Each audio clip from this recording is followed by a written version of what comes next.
ایک قطرہ بذات خود کچھ نہیں ہوتا، لیکن جب وہ سمندر سے مل جاتا ہے تو سمندر کا حصہ کہلاتا ہے۔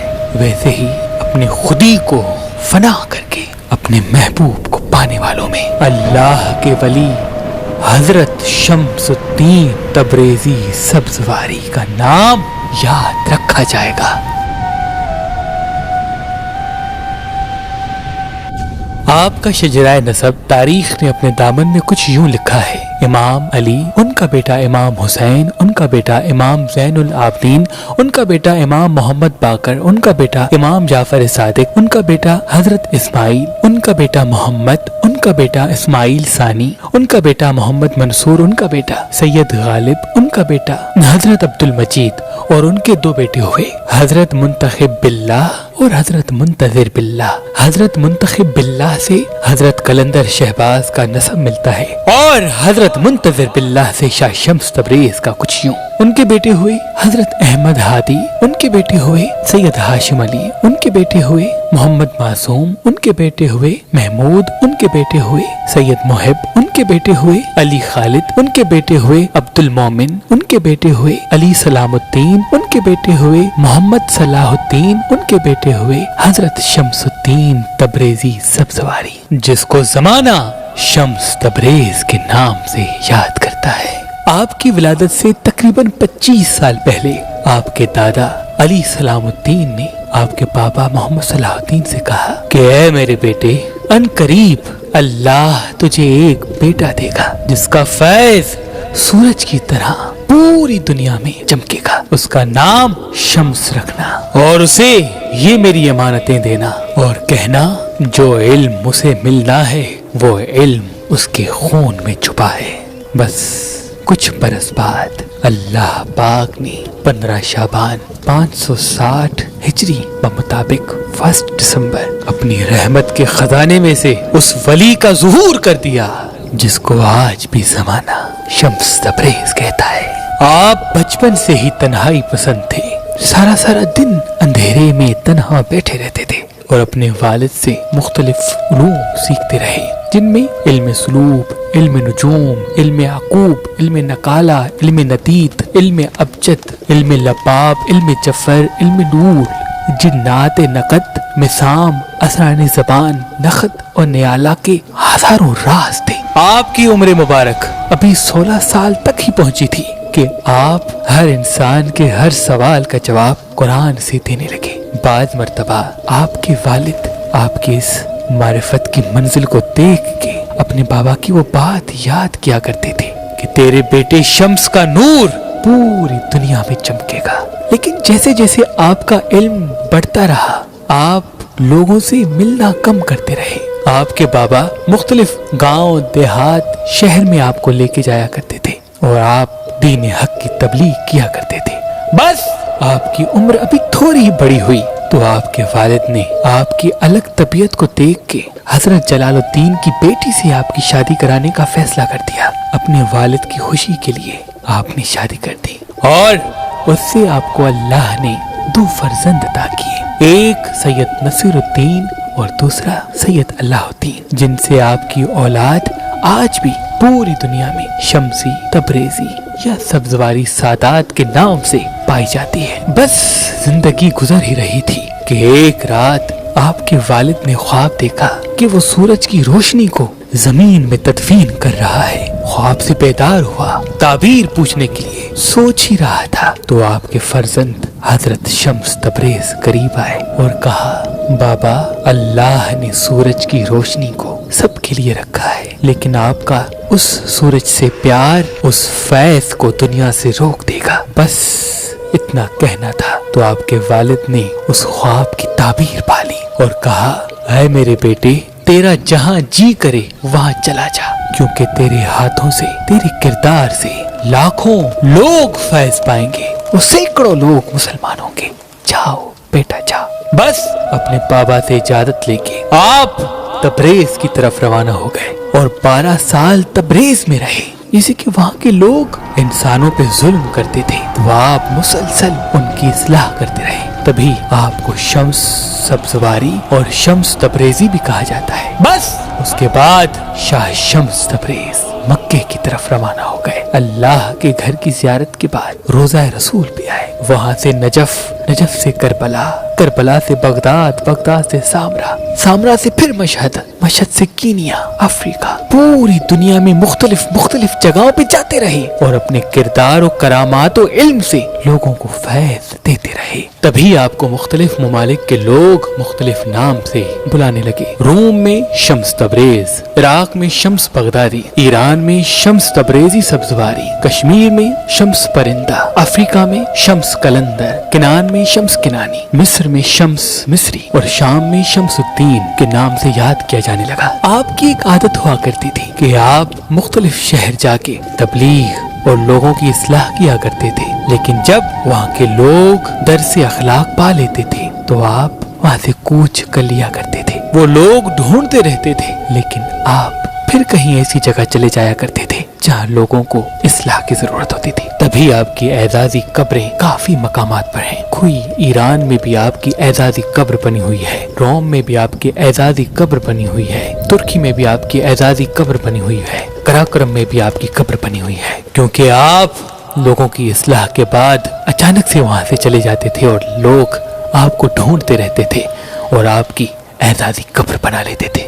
ऐसे घूमते घूमते जब आपकी उम्र मुबारक तकरीबन 60 साल की हुई तो आप रोम पहुंचे। फटी हुई चप्पल, पुराने कपड़े, फकीरी लिबास, बड़े बाल, लोग आपको अजीब निगाह से देखते थे और लबों पे हरदम जिक्र अली इब्न अबी तालिब अलैहिस्सलाम और बीबी फातिमा ज़हरा सलामुल्लाह अलैहा की शान मुसलसल बयां करते रहते थे। यही सबब था कि लोग और उस वक्त के उलमाए दीन आपकी तौहीन करते थे। एक मर्तबा रोम में आप चल रहे थे, देखा कि एक आलिम जिसको जमाना जलालुद्दीन रूमी के नाम से पहचानता है, अपने शागिर्दों को दर्स दे रहा है और उसके साथ उसकी वो अनमोल किताबें जो हाथ से लिखी हुई थी, जिसमें कुछ उसके वालिद के हाथ की लिखी हुई किताबें भी थी। शाह शम्स तबरेज करीब आके कहने लगे, आए अपने आप को आलिम कहने वाले, ये क्या है और तुम क्या कर रहे हो? मौलाना रूमी ने ऊपर देखा, फटे हुए कपड़े, टूटी हुई चप्पल, बड़े बाल, चेहरे पे मट्टी। जब इस हाल को देखा तो कहा, बाबा कहीं और जाओ, मैं बच्चों को पढ़ा रहा हूँ और ये तुम्हारे समझ से बालातर बातें हैं, जाओ जाओ यहाँ से जाओ। बस ये कहना था तो शाह शम्स तबरेज ने देख के उन पूरी किताबों को, साथ में नदी थी उसमें फेंक दिया। फेंकने के बाद मौलाना रूमी परेशान हो गए, अपने हाथ सर पे रख के कहने लगे, क्या है बाबा तुमने ये क्या कर दिया? तुमने गजब कर दिया, इतनी अनमोल किताबें मेरे दादा मेरे बाबा ने इतनी मुश्किलात से लिखी, वो सारी तुमने नदी में फेंक दी, ये तुमने क्या किया? मौलाना रूमी के शागिर्द शाह शम्स तबरेज की तौहीन करने लगे। आप सबको देखते रहे और इशारा किया कि रुको। नदी में हाथ डाला और एक एक किताब को बाहर निकाला और मौलाना रूमी के हाथ में वो किताबें एक एक करके जमा कर दी। तो मौलाना रूमी ने जैसे देखा वो किताब खुश्क और उस किताबों से मट्टी निकल रही है, वो देख के हैरान हो गए और शाह शम्स तबरेज से पूछने लगे, ऐ बाबा ये क्या है? शाह शम्स तबरेज ने कहा, ये वो है जो तुम नहीं जानते। बस शाह शम्स तबरेज ये कह के चले गए और मौलाना रूमी अपने शागिर्दों को छोड़ के शाह शम्स तबरेज के पीछे पीछे आने लगे और कदमों में गिर गए और कहने लगे, मुझे माफ करना, मुझे अपना शागिर्द बनाओ, जो इल्म तुम्हारे पास है मुझे भी सिखा। तो शाह शम्स तबरेज ने कहा, इल्म ढूंढने से नहीं बल्कि खुद को खोने से मिलता है, क्योंकि एक कतरा कुछ नहीं होता, लेकिन जब वो समंदर से मिल जाता है तो समंदर का हिस्सा कहलाता है। बस उस दिन से मौलाना रूमी सारा दिन आपके कदमों में बैठ के आपसे फैज हासिल किया करते थे और आपके मुरीद बन गए और रक्स करने लगे। लोगों को पढ़ाने के बजाय अपने आप में खो गए, खुदा के इश्क में जमीन को खम कर दिया। लेकिन जो मौलाना रूमी के शागिर्द थे वो दिन ब दिन हजरत शाह शम्स तबरेज के दुश्मन बन बैठे कि इस बाबा ने पता नहीं क्या हमारे उस्ताद पे जादू कर दिया कि सारा सारा दिन ये घूमते रहते हैं, रक्स करते रहते हैं, हर चीज तब्दील कर दी, हर चीज छोड़ दी। मौलाना रूमी शाह शम्स तबरेज की शान में कहते थे कि शम्स ऐसे है कि दुनिया का कोई कितना भी बड़ा आलिम हो, लेकिन जब शाह शम्स तबरेज की सोहबत में बैठता है तो उसे ऐसा लगता है कि मुझे तो कुछ नहीं आता जो इसे आता है। पूरी दुनिया को शम्स तबरेज के कसीदे सुनाया करते थे और कहते थे कि मुझ जलालुद्दीन रूमी को यकीन और मारिफत शाह शम्स तबरेज से मिली। लेकिन आपके खानदान वाले दिन ब दिन शाह शम्स तबरेज की तौहीन करने लगे, बुग़्ज़ रखने लगे, हसद करने लगे। तो आप रोम कोनिया छोड़कर दमिश्क सीरिया चले गए और हमेशा की तरह वहाँ पे भी गुमनामी की जिंदगी बसर करने लगे और लोगों की इस्लाह करने लगे। लेकिन यहाँ पे मौलाना रूमी रो रो के निढाल हो गए, अपने शागिर्दों और घर वालों से लड़ते रहे कि ये तुमने क्या कर दिया, अल्लाह के उस वली को मुझसे दूर कर दिया जिसकी वजह से मुझे मेरा वजूद मिला था। मौलाना रूमी की हालत ऐसे हो गई जैसे एक बच्चे से उसकी माँ अलग हो जाए। रोते रहते थे, पूरा साल गुजर गया। किसी ने मौलाना को ये खबर दी कि दमिश्क में शम्स तबरेज को देखा गया है। तो आप ढूंढते ढूंढते दमिश्क आ पहुंचे और बड़ी मिन्नतें की कि आप हमारे साथ रहें, आप हमसे अलग ना हो, क्योंकि मुझे आपसे काफी फैज़ और लेना है। आप मेरे लिए मारिफत के राही हैं, मेरे हादी हैं, मेरे मुर्शिद हैं, मेरे उस्ताद हैं। बस बहुत मिन्नतों के बाद शाह शम्स तबरेज फिर से रोम आ गए और साथ रहने लगे। तो फिर से मौलाना रूमी ना मदरसा, ना जुम्मे का खुतबा, ना शागिर्दों को इल्म, ना किसी से बात, बस फकीरों की तरह अपने खुदी में खोए हुए शाह शम्स तबरेज के साथ मारिफत की राह पे अकेले चल पड़े। कुछ वक्त तो लोगों ने सब्र किया, लेकिन फिर से मुनाफिकीन उठे, हासदीन उठे और कहने लगे कि जब तक ये ढोंगी बाबा होगा तब तक हमारा उस्ताद हमें इल्म नहीं देगा। आओ इस बाबा को कत्ल कर लेते हैं, मार देते हैं। शाह शम्स तबरेज ने अपने शागिर्द मौलाना रूमी से कहा कि तुम्हारे लोग मुझे मारना चाहते हैं। मौलाना रूमी ने कहा किस में है हिम्मत कि मेरे उस्ताद को हाथ लगाए। शाह शम्स तबरेज ने कहा बस जितना तुम्हें सीखना था मुझसे तुम सीख चुके, अब तुम फैज़ अपने अल्फाज में ढाल के ज़माने तक पहुंचाओ। बस ये कहकर जब सोए और सो के उठना था तो मौलाना रूमी ने बहुत ढूंढा, शाह शम्स तबरेज को न पाया। कभी दाएं देखते हैं, कभी बाएं देखते हैं, कभी घर के बाहर देखते हैं, कभी पूरा शहर ढूंढने लगते हैं। लोगों को कहते हैं शम्स तबरेज कहाँ गया, शम्स तबरेज कहाँ गया। लोग कहते हैं हमने नहीं देखा, हमने नहीं देखा। वो ढूंढने लगे, रोने लगे, तड़पने लगे, लेकिन शम्स तबरेज फिर कभी नहीं मिला। वो वापस दमिश्क गए, वहाँ ढूंढा, नहीं मिला। बस एक रात शम्स तबरेज ख्वाब में आके कहते हैं मैंने तुम्हें कहा नहीं था कि तुम्हें जो इल्म मिला उसे अल्फाज के लिबास में ढाल के लोगों तक पहुंचाओ। हमारा सफर बस यहीं तक था। इस ख्वाब के बाद मौलाना रूमी अपने फैज़ मारिफत से लोगों को मुतवज्जा करते रहे और आपके इश्क में आपकी एक एजाजी कब्र बना ली। जब भी याद आती तो आके आपकी कब्र को सलाम करते थे।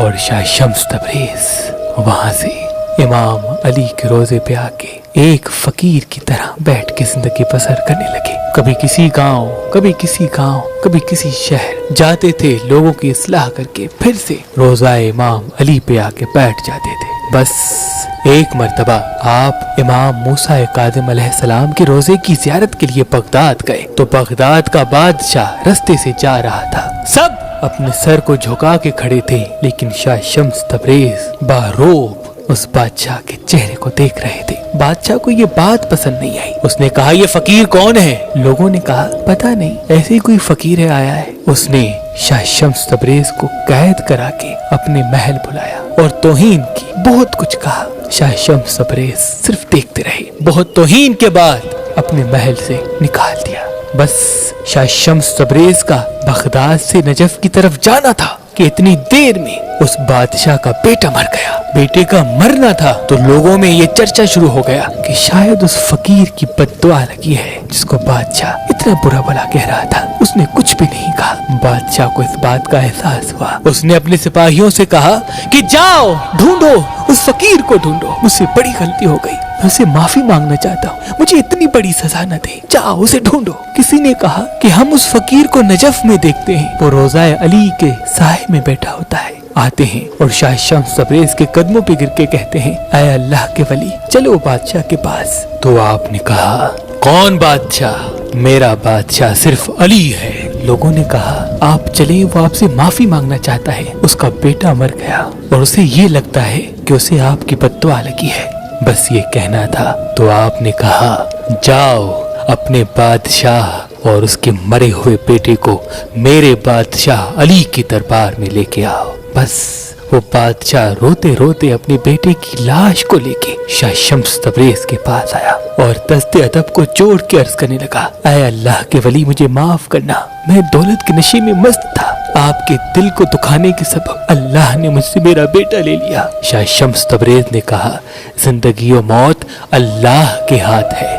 उस बादशाह ने रो के कहा, ऐ अल्लाह के वली, आप सिर्फ अल्लाह से ये कहे कि अगर आपके दिल दुखने के सबब मेरा बेटा मरा है तो वो जिंदा हो जाए, बस ये कहे। तो शाह शम्स तबरेज ने हाथों को उठा के कहा, ऐ अल्लाह, अगर इस बादशाह कहलाने वाले इंसान का बेटा इसलिए मर गया कि उसने तेरे बंदे का दिल दुखाया, तो इसका बेटा मेरी दुआ से जिंदा कर दे, बस ये कहना था। तो बादशाह का बेटा जिंदा होके खड़ा हो गया। लोग हैरान हो गए कि ये क्या हुआ, 2 दिन से मरा हुआ इंसान कैसे जिंदा हो गया? यकीनन ये बहुत बड़ा जादूगर है, इसकी खाल उतारो, इसे संसार करो, इसे जलावतन करो। ये बातें फैलने लगी। आपने जलाल में सबको देखा और कहा, अल्लाह के मोजज़े को जादू कहते हो? तुम्हें खाल चाहिए, ये लो। बस अपने हाथों से अपने बालों को पकड़ा और खींच के अपनी खाल उतार के उसके कदमों में फेंक दी। सब देखते रहे और आप बगदाद से हिंदुस्तान की तरफ रवाना हो गए। इस मोजज़े के बाद वो जो बेटा जिंदा हुआ था, उसने अपने बाबा से कहा कि मेरी जिंदगी शम्स तबरेज की दुआ का सदका है, आज के बाद मैं इनका गुलाम बन के रहूंगा। तो बस आपके साथ एक आपका बेटा नसीरुद्दीन और दूसरा वो शहजादा मोहम्मद चलते रहे। दरियाए जनाब से होते होते मुल्तान आ पहुंचे। मुल्तान का तारीखी पस मंजर कुछ यूं है कि ये शहर सदियों से आबाद है। हजारों साल पहले एक कौम जिसका नाम माली था यहाँ आके रहने लगे। संस्कृत में आबाद होने को अस्थान कहते हैं, तो यूं इस शहर का नाम माली अस्थान पड़ गया, जो रफ्ता रफ्ता मालीतान और मालीतान से मुल्तान हो गया। शाह शम्स तबरेज जब अपने मुबारक कदम लेके इस शहर पहुंचे तो ना आपके जिस्म पे खाल थी, ना पहनने के लिए अच्छे कपड़े, ना पाँव में नाले, बस जिस्म से खून बहता रहा और मुसलसल खून बहने से कीड़े आपके जिस्म से लिपटे हुए होते थे। लोग आपसे नफरत किया करते थे, कोई आपसे बात तक नहीं करता था, कोई आपके करीब आके आपको खाना तक नहीं देता था, लेकिन आप अपने वजद में अपने खुदा के इश्क में मसरूफ रहा करते थे। बिलाखिर उस शहजादे के बेटे को बेइंतहा भूख लगी तो किसी ने थोड़ा सा गोश्त अल्लाह के नाम पे उसको दे दिया कि जाओ, तुम परदेसी हो, जाओ खाओ। उस गोश्त को पकाने के लिए पूरा मुल्तान फिरता रहा, किसी ने गोश्त पका के न दिया। बिलाखिर चंद लोगों ने उस शहजादे को मारना शुरू कर दिया, ऐसा मारा कि वो रोता रोता शम्स तबरेज के पास आया और कहने लगा, ऐ अल्लाह के वली, यहाँ के लोग बहुत बुरे हैं, इनके पास किसी गरीब इंसान का कोई एहसास तक नहीं, चलो यहाँ से चलते हैं। बस शाह शम्स तबरेज ने अपनी झुकी हुई निगाहों को उठाया और क्या देखें कि उनके मुरीद का चेहरा खून से लाल और वो भूख से निढाल। शाह शम्स तबरेज ने देख के कहा, तुम्हें ये गोश्त खाना है? उसने रो के कहा, ऐ अल्लाह के वली, मैंने 2 दिन से कुछ नहीं खाया। बस शाह शम्स तबरेज ने आसमान की तरफ निगाह की और अपने मुरीद से गोश्त लिया और सूरज की तरफ देख के कहा, ऐ शम्स, तू भी शम्स है, मैं भी शम्स हूँ, ये गोश्त मुझे पका के दो ताकि मेरा मुरीद खाए। बस सूरज की गर्मी बढ़ती रही और वो गोश्त पकना शुरू हो गया।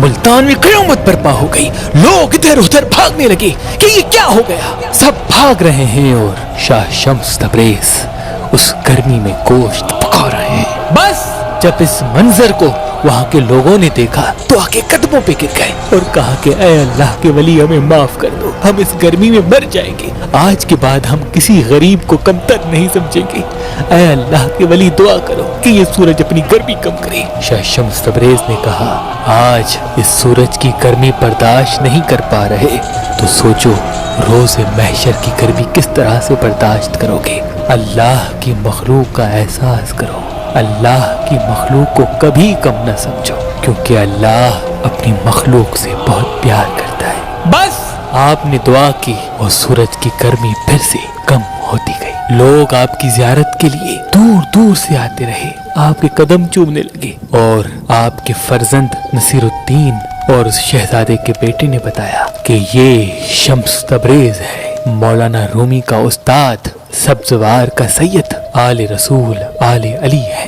आपके जिस्म पे खाल ना होने की वजह से आपके जिस्म का खून इतना बह चुका था कि चंद ही अयाम में आप दारुल फना से दारुल बका की तरफ कूच कर गए। लेकिन आपके बेटे नसीरुद्दीन ने जो इल्मी बातें आप लोगों को बताया करते थे, इल्मे नुजूम, इल्मे जफर, इल्मे नखत के वो राज जो जमाने को सिखाते थे, वो अक्सर करके तहरीर किया करते थे। और वो जो पत्थर जो हमेशा आपके सीने में हुआ करता था, उस पत्थर और हाथ की किताबों को आपने अपने बाबा की आखिरी निशानी समझकर अपने घर में छुपा दिया, जो पुश्त दर पुश्त होते होते आज हम तक आ पहुंचा और हम उन हाथ के लिखे हुए किताबों के तवस्सुत से मुख्तलिफ उलूम आप तक पहुंचाते।